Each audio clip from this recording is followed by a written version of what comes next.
of the Oregon City Library Board to order. Our first piece of business is a public comment, and what that means is that anything that is not on the agenda, citizens have the right to come up, and you have 3 minutes to talk about anything relating to library issues. So I now open the floor to anybody with an issue or a comment or a compliment. No? Fishing, but there we go. The minutes of May 8th, 2013, we've all seen them. Are there any changes, amendments? Move the minutes be accepted as printed. I have a motion to accept the minutes. Is there a second?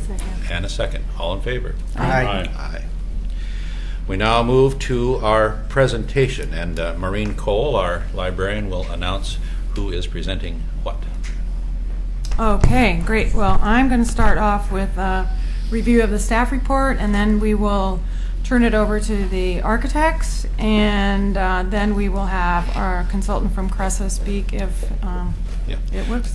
By the way, after this presentation, you are welcome then to comment, and again, it's a 3-minute rule. There are sign-up sheets there if you haven't done so already, or if you think you might want to talk about it, sign a sheet like this so we can have your name, and then we're ready, good to go. So go ahead. Great, thank you very much for that, Don. Thank you, Library Board, for this opportunity to address you and the public today on the recommendation to designate the Carnegie Park and Building as the site of our future expansion. I know you've seen my staff report, and hopefully many of the members of the public have as well.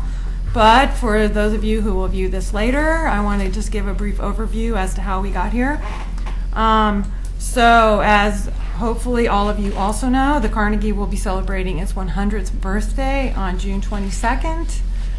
It opened officially to the public on June 21st, 1913, so that's a very momentous occasion that we've been working hard towards. And from what I have read of Karen Morey's completely accurate and non-biased history of the library, as of the late 1940s, they were already needing more space. And so the struggle for more space started a long time ago there. And it was not until 1995 that the library actually moved out of that building and up to Danielson's Hilltop Mall and to a renovated hardware store, right? Which was mostly made out of concrete blocks. And there the library lived until 2010, at which time Craig Danielson said, Maureen Cole, you are here, you are director, you have lost your lease. So then at that point in time, we started looking, we had been looking around, obviously, because when I was hired with the mission of go forth and build, get us more space. So we had already started looking, and at that point in time, we had our sights on Eastham School as a possibility. So, however, we were betwixt and between, as they say, and we needed a place to land. So we came back to the Carnegie, and we have been searching for sites ever since then. As you also know, in 2008, the library district was approved, which started collecting funds in 2009, and which allowed us to hire a library director, full-time library director, open our doors for 56 hours a week as opposed to the 23 hours a week, become a city department again, and try to improve our services, which I think we've, according to the statistics that I provide to these folks every month, we have gone a long way towards improving our services. Along with that, district formation was a commitment from Clackamas County to provide $1 million towards a capital improvement. So we've had that sitting in our back pocket. Well, not literally, because we have to actually kind of apply for it once we have a project. But we've had that promise ever since 2009 as well. So, so we've been searching for a very long time. When we started searching, we had specific criteria, and our criteria was that the zoning must allow a library as an outright use. It must be within city limits. It must have proximity to public transportation, and It must have enough space for a building of no less than 20,000 square feet, and the preference would be that it not have a negative impact on the tax rolls. And by that, we mean that if it was already off the property tax rolls, so much the better. So if it could be, a school site, or we already owned it or something like that, that was just that much more favorable to us. Over the last couple of years, we have looked at approximately 32 sites to varying degrees, and actually more than that, because not all of them even made it to our list.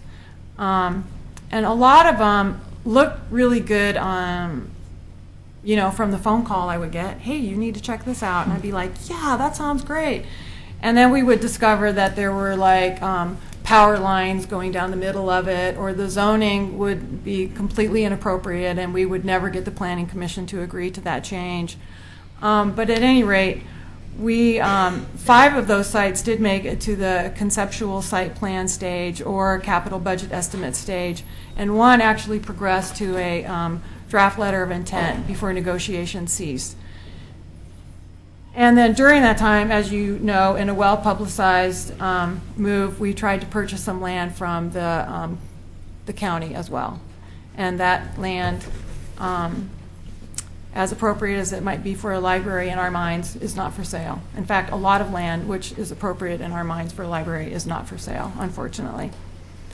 So during this whole site process, we never really lost the idea of the possibility of expanding at the Carnegie. That was always kind of in the back of our minds. In fact, when I first drove into town and saw the Carnegie way back in 2009, I was like, well, of course, we're going to expand at the Carnegie. That just, why wouldn't we do that?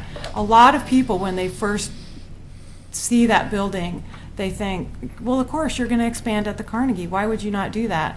And of course, there are some very good reasons that it has not been done yet. One of the main reasons is that, well, there wasn't money earlier, and what was that reason, Karen? That they just thought they would be building something bigger jointly with the county or something? Varieties. Right, yeah, okay. So we also know that parking is crunched at that site, and that our service population is out east, and so many of those reasons we said, don't do it. But we kept coming back to it. And we realized that the Carnegie actually matches the criteria that we had in mind when we were looking at sites. So after all this time, we are going to make this recommendation to the library board, who will hopefully advance that to the city commission, because we own it and therefore purchase is not necessary. The property is already tax exempt, so it will have no negative impact on the tax roll. It was built as a library, and we believe that its optimal use remains as a library, as evidenced by the growing usage of the citizens there. The site itself is large enough to accommodate an addition. It has good proximity to public transportation. The library has been there for 100 years, and so usage of a library on that site is allowed. The library has been a good neighbor to the surrounding businesses and residences, and I believe it's a solution that's historically and functionally sustainable. So next steps, if we do go forward with this and the city commission would agree to this idea, is that we would be doing an awful lot of studying on making sure that it would actually work. We'd start with parking study and a transportation study, more than likely, but a lot of work would have to be done before we would, be in the design phase. And we would also be considering a lot of the historic impact as well. So with a lot of those things in mind, I'd like to present the architects to you so that they can show you what they have come up with as a way to help us understand that if an addition was there, what it could potentially look like. So I'd like to introduce Dave Keltner to you from THA Architects. And Dave, Great. you ready? Okay, sure. Okay. Yeah.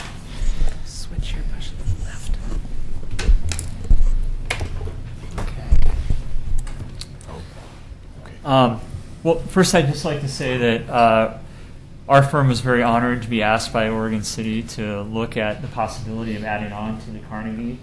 The goal of our study was really just to try and see what kind of possibility there was if you add on to this really sensitive piece of your historic city. And I think in everyone's minds, there was a lot of trepidation about that. It's a relatively small building.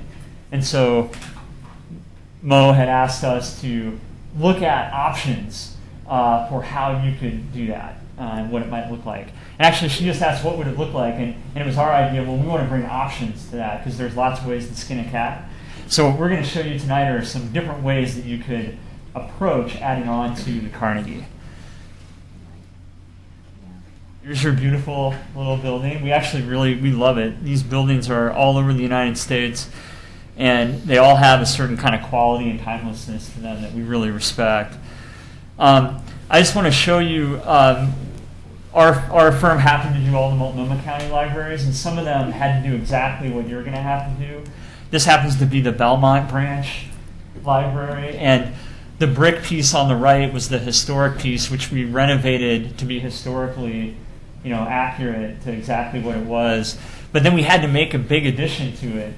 And so what we did is made the thing on the left, and we made it a contrast.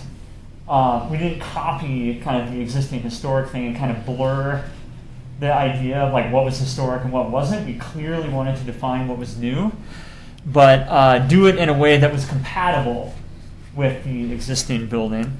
And that's an attitude that we carried through many. This is another library down in San Francisco where we had to add a little, off to the left, way back there in the distance, is a little addition for elevators and whatnot. Again, compatible, but then defined and different, differentiated by a glass kind of hallway that separates the addition from the existing. Mercy Corps downtown, not a library, but again, building a big building onto an existing piece of historic fabric. And then something really kind of pushing that idea of differentiation, the Shakespeare Festival Theater in Ashland. And it also in. Sorry to interrupt, but you have to speak to the microphone. Oh, I do? Okay. Yeah. I'll see you later. You guys can just throw stuff. If I say something bad or you disagree, just throw a tomato or something in the back of my head. But again, just working with the idea of scale to help relate a building that is gigantic building compared to the little blue historic building on the right. But again, working with ways of breaking down scale to get it to fit. So all of those, examples, those are all just examples of how, one attitude that you could take would be the one that is consistent with the National Register of Historic Places, so the Secretary of the Interior, which recommends that new buildings or new additions to buildings be compatible but differentiated. Okay, so what they're suggesting is you really want to maintain the historic integrity by not trying to make an addition that looks like the existing building. Or are you trying to, like an advanced Phil Donahue technology? Okay. We'll see how that goes. So anyway, so we had to make some images for what this could be, so we just brought our attitude as a firm to this. So there are lots of other ways that you could do this. Okay, so we found this historic photograph of the Carnegie, which we loved because we felt it really captured really how the site feels, I think, and is in the heart of Oregon Cityans. That it's this beautiful, kind of very civic Greek Revival building in the woods. I mean, there's a part of the woods left, but it's still there. It's like in the woods. And we think that contrast of... This way. You got to talk into the microphone. That's right, thanks. That contrast of antiquity and the kind of park-like setting is what's really magical about this place. And so all of the options that we looked at were looking at ways that you could preserve that kind of park-like feel. So here's a couple of images that show, we just started out by, one, modeling your Carnegie Library, and then kind of scaring ourselves a little bit by like putting how big, how much square footage it was going to take to grow this library, and realizing just what a challenge it would be to make something that wouldn't overpower this really beautiful little gem. We have to add 15,000 square feet to the library. It right now is about 5,000 square feet, like 4,500 square feet per 7,500. the main floor plus a basement. Oh, okay. Right, it's a Sorry. total 7,500. So we're adding 15,000, so you'd have 22,000 and change. Is that right, Mo? Does that sound about right? Plus or minus. So we started by looking at two options. One, a two-story option that would be, they're both behind the library, by the way. We felt it was really important to preserve the presence of the front of the Carnegie, so none of these sort of build onto the front of it or bury it, which I think is kind of an obvious move. And then, You can move to the other side and move the Once you move to the other side, and then you can talk. Would that be okay with Yes, all of you? that'd be fine. Yeah. Okay. If that's more comfortable for you. Yeah. Do you have it, the mic? No. There was no Oh, these. there. Now he's mobile. Okay, he's gonna sit on the other side of the thing. There we go. Walk up and down the aisles There and you go. stuff. He's a Okay. pacer, let him pace. This is great. Wait Is it for those that on? are asleep. Yeah. Does that work? You're good. Okay, great. Thank you. So what we did is we came up with these two options. You can see the one on the left is 2 stories, and then the one on the right is 1 story. And you can see how the one on the right has to grow quite a bit in length, but it's not proportional to the 2-story one, because the 2-story one would have to have some carved out space in the middle to connect the 2 stories, where you could kind of look down between levels, and there's some inefficiency in it because you have to add stairwells and that sort of thing. So the one on the right, the 1 story, just from a functionality and efficiency standpoint, we thought was worth looking at, because you get more library for your dollar, essentially. And you could fit it. And then actually there's a concept C that we'll launch on you at the end, but it's pretty crazy. Okay, so first, building up to the 2-story one, there's just some access issues with the Carnegie that will apply to any scheme we do. We felt in the iterations we looked at that you want to preserve the front door of the Carnegie really as the front door of the library, to keep that historic piece as the presence. There's other ways to do it, again, but we did this very quickly, and we thought that would be a good idea to do.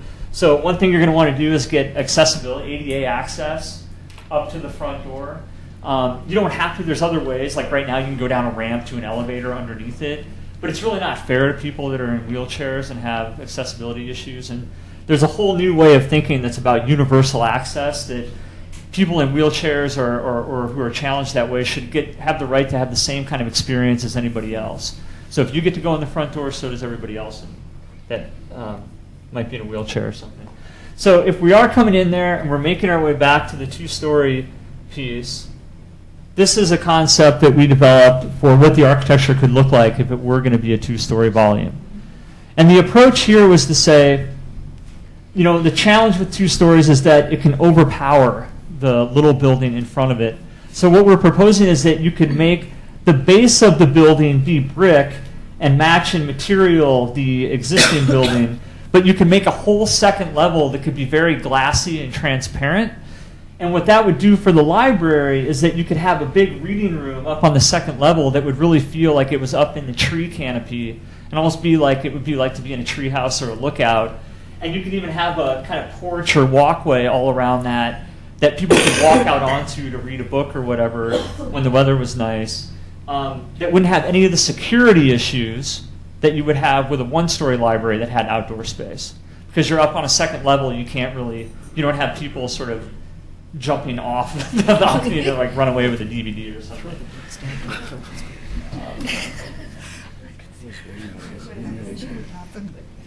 These are shots of libraries. The one on the right is Hillsdale Library, which is also it has this kind of second floor reading room that at the street face that looks out to woods across the way. And you can see, so the green and the trees of the lot across the street actually really participates in making this feel like the reading room is in the woods, which we thought was a great way to connect to the park-like setting. And then the one on the left is by James Cutler. It's a library in Maple Valley, Washington, which is also, I love that library. And it's got the same kind of relationship to the woods, where the reading room really feels like it's among the trees. This is what that might look like from the street, looking at the front of it. One of the things that's deceptive, even though the volume is big, it recedes behind the building because in perspective it's like another 50 feet back. So it doesn't have the same kind of volumetric presence from the street as you might expect. These are just examples of buildings on the bottom that have a kind of glassy attic story that are trying to relate to a historic piece. The one on the left is Unitarian Church in downtown Portland, which has a glassy top to help the two-story brick piece relate to the historic Unitarian Church.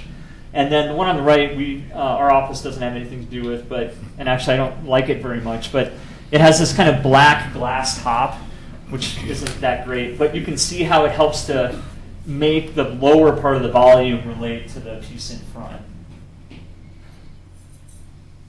And then this is what it would look like, from the end where the hill kind of comes up. And you can see it, the building, if you hold and match the floor level of the Carnegie and say that's a floor level, then by the time you get back to this back corner, the building really is set into the ground somewhat. But here you can also see that idea of that kind of glassy upper story. And then as far as the articulation, like how do you come up with what the bits of the building will look like? We had this idea that if you look at the Carnegie, part of this style of architecture, it has a kind of ornamentation to it up around all the little dentals. They call those dentals, the little bits that run up around the white trim at the top, and the kind of white columns. Those are all remnants stylistically from thousands of years ago. Originally, all those pieces came from real structural elements. Now we just kind of glue them all. Even then, 100 years ago, they're kind of glued on. And the reason we keep doing that as a society and in the architecture is because I believe it kind of has a fundamental human delight to it, to have light and shadow playing on the face of buildings. And so what we did is, we're modernist architects, and so we want everything to be really honest. And so we thought, well, is there a way that we could actually find a way to get the same kind of rhythm and light and delicacy to the structure and detail, but make it an honest expression of the structure? And so we thought, if you zoom in and look at it, there's this idea that you could kind of take the upper ceiling of that reading room and actually make it out of little beams and things that would actually match the rhythm of the ornament on the Carnegie, but actually be real structural elements in your new library. So it's a way of not just mimicking historic architecture, but actually making something authentic and real, but compatible. The one on the right also, this is a Renzo Piano building in San Francisco. That's the Academy of Sciences. And there they built a canopy above these historic buildings that have a kind of fineness and rhythm that relates to that kind of more classical architecture. So just showing how modern and historic can kind of have a really beautiful kind of dialogue together. Okay, so then concept B is a one-story concept. And this was, the reason we did this was not just for the functionality of the library, but also to look at how could you diminish the presence of this addition as much as possible, just as a counterpoint to the two-story piece. And here our idea was that you would just, again, make it very glassy at the ground floor so that it's more or less reflecting the park, maybe reflecting the library itself, but really just trying to make a mass of the building that is low and just more discreet. And so you'd have these kind of glassy wings off behind it. We like this precedent a lot. The Hyde Park Public Library in Boston, which that's a historic Carnegie Library as well. And then this, actually I'm not sure that's a Carnegie, but then this addition off to the right, it preserves the kind of historic form, but because it is differentiated and it's kind of off to the side and diminished, we felt it was a fairly good addition and tasteful addition. So if you're taking that approach. Okay, so now, and again, you could use the same kind of idea of a kind of structural, here, but if you did a one-story, you could actually get that roof to kind of align with all that detailing that happens on the one-story library. Okay, so now hold your horses. This last one's kind of crazy. We just did this to have some fun with this. But we thought that one of the coolest things about this was, what if one of these things adds on to the building? Well, what if you considered the new library as an addition to the park, not an addition to the library? And so what we did is we took this issue of where the one-story thing is kind of buried back in the hill, and we said, what if you pop it up at that back corner and you make a terraced green roof on the back of this thing that literally replicates the slope at the back of the park, and then put a green roof on top of it, and then actually connect it down to the park, so that you could still have your band concerts and that kind of thing that I know right now happen behind the library could happen on this sort of sloped, grassy amphitheater that could come up and cover the library. So that's the end of our presentation. Thank you. Thank you very much. That's interesting. Thanks so much. Don't run away too far. We might have questions for you.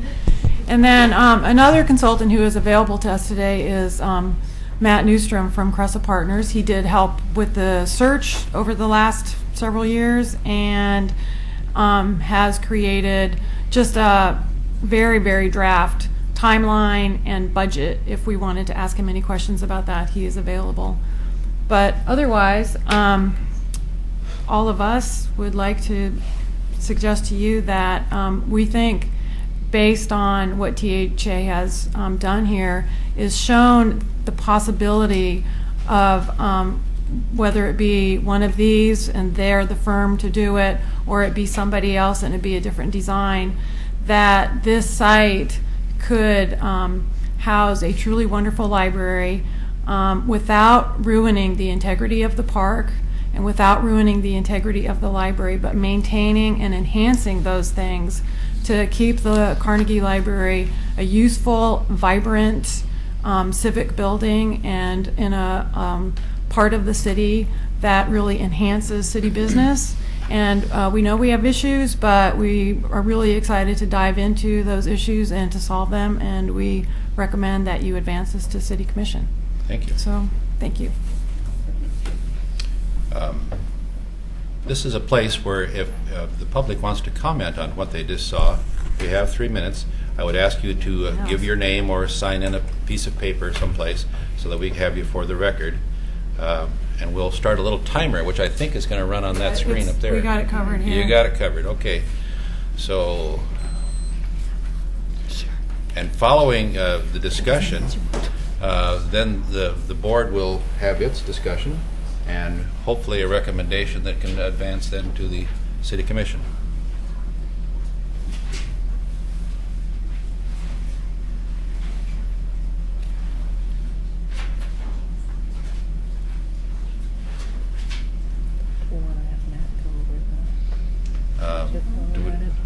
Maureen, you want Matt to speak? Right. I mean, you've seen It's his, pretty complex, I think. well, and it's The timeline would be helpful, I think, while they're filling cards out. okay. Yeah, Matt, can you come up and let me introduce you really briefly? So this is Matt Newstrom from Cressa Partners, and one of the interesting things that Matt has done is put a timeline together. And so, Matt, maybe you could just say, if we started now, what that timeline could look like. If we start now, actually next week, our goal to be in by the calendar year of 2015. So right now, we're showing something in September, but we know there's going to be there's process that we haven't gone through all the way yet. The next time you'd see this, there's probably going to be 3 more pages, but 2015 is our goal. 2015. Okay. Mhm. Thank you. Thank you. And I just had an observation on here, except now I'm not scanning down my page well. After the preliminary planning, there's at least 2 phases in here that are open for public input. That includes public input into the design and some of the overall planning. So there'll be plenty of other opportunities for the public to weigh in as we go through the process. Correct. Right. Thank you. Now, are there any comments from our audience? So, Alice? If you could state your name, then we'll... Alice Watts. I live here in the McLaughlin neighborhood. And Dave, I'm all at Twitter with all these 3 concepts. I think they're all lovely. I would like to address parking, and I don't believe that's the architect's purview to figure that out, but I'd like to know what has been discussed about that. I like the idea of the renovation. I just want to know how we're going to come and bring all the people here. Okay. Thank you.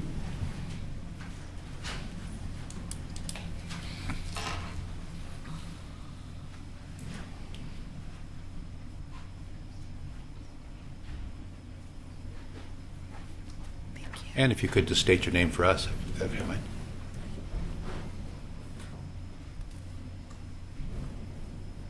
Bill Daniels, Hi, Bill. McLaughlin neighborhood resident.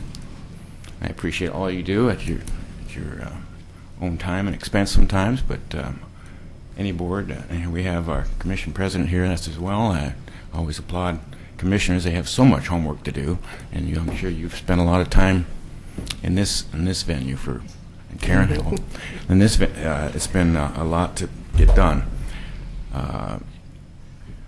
I think what I'd like to, and I'll probably talk to commission as well, I'd like to present this book, and you probably have seen it before.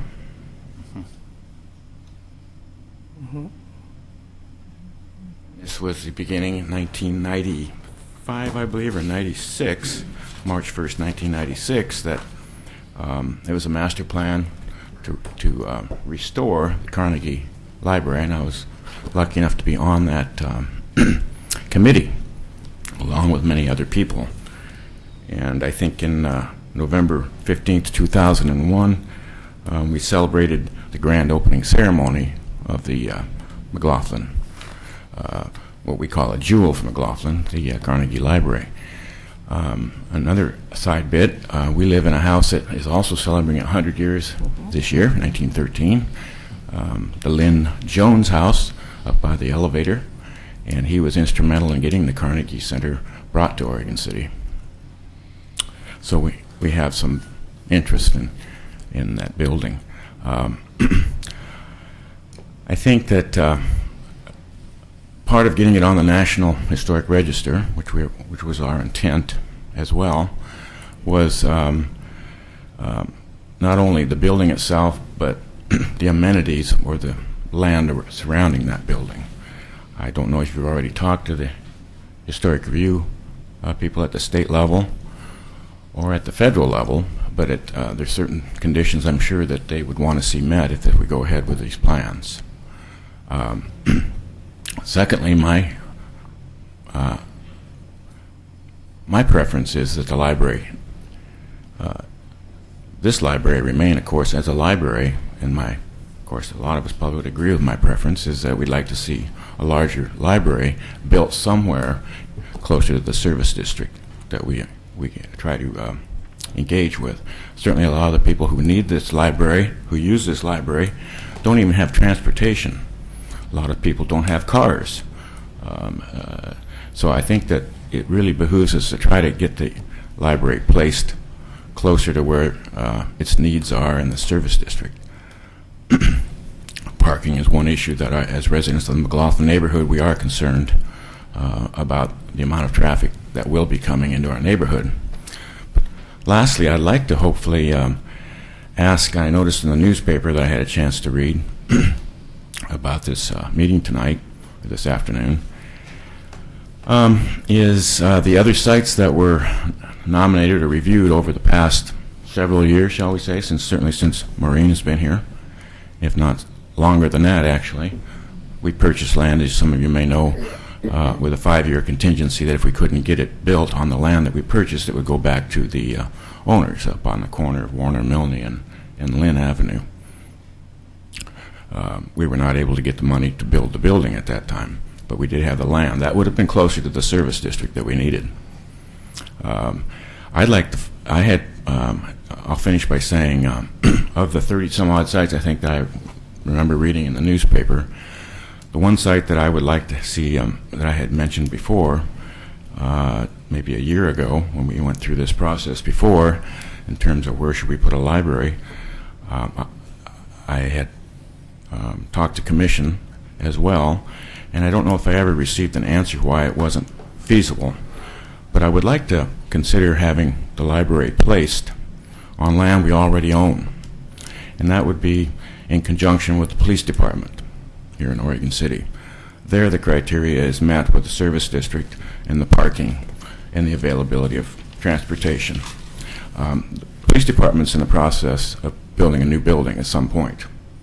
I think that if you had the library and the police department at the same area, that asking the constituents of Oregon City for that kind of money to build, I think you get a lot more interest in saying, voting yes. Thank you very much. Yeah.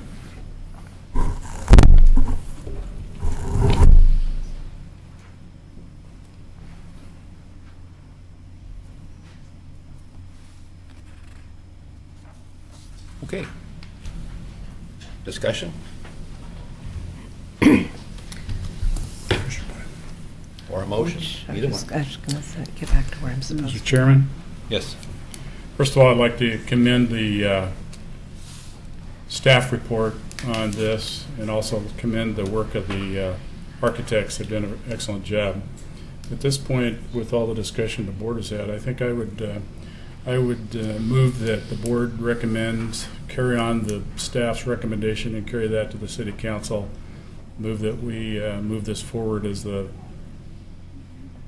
preferred plan at this point.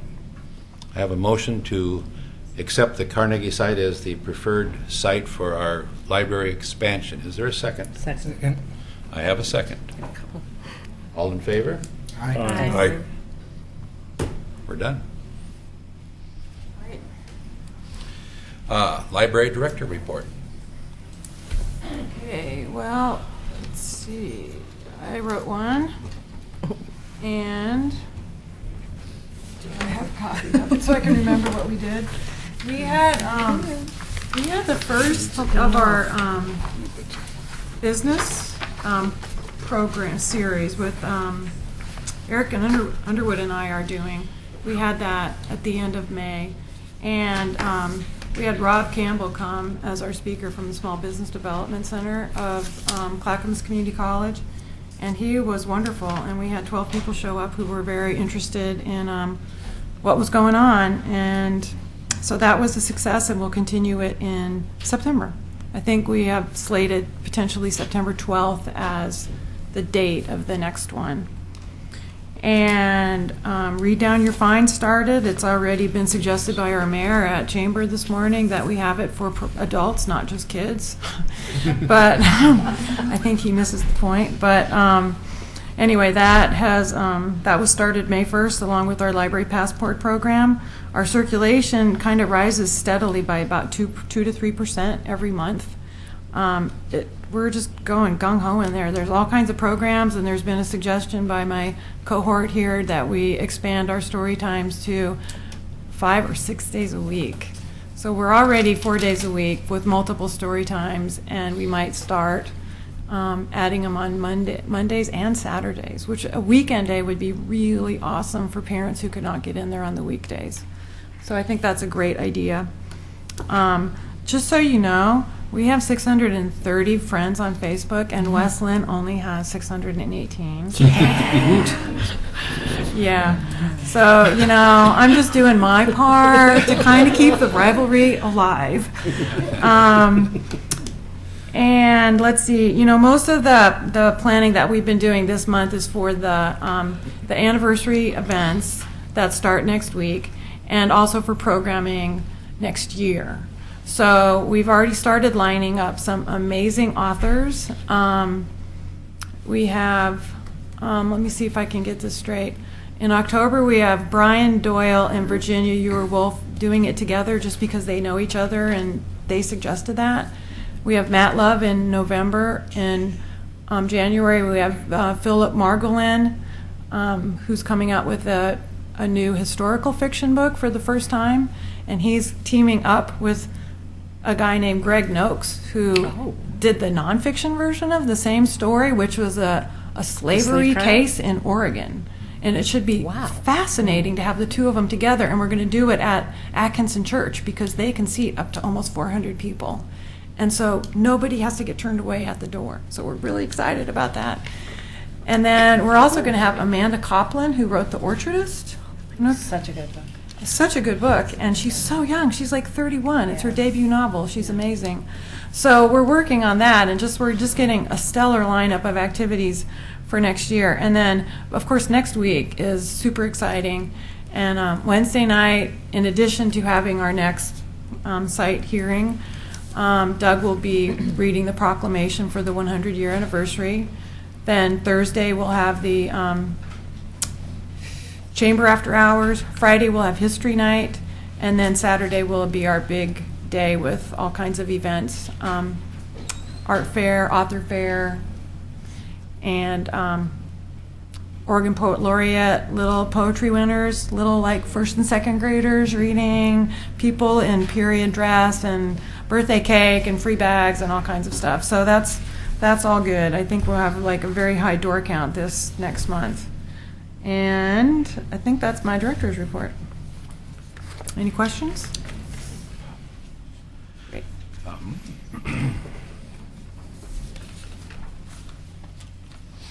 Is there any communications that anybody has received for the board that they'd like to bring forward at this time? Or is there new business that the library board should be considering? Or do we have a report?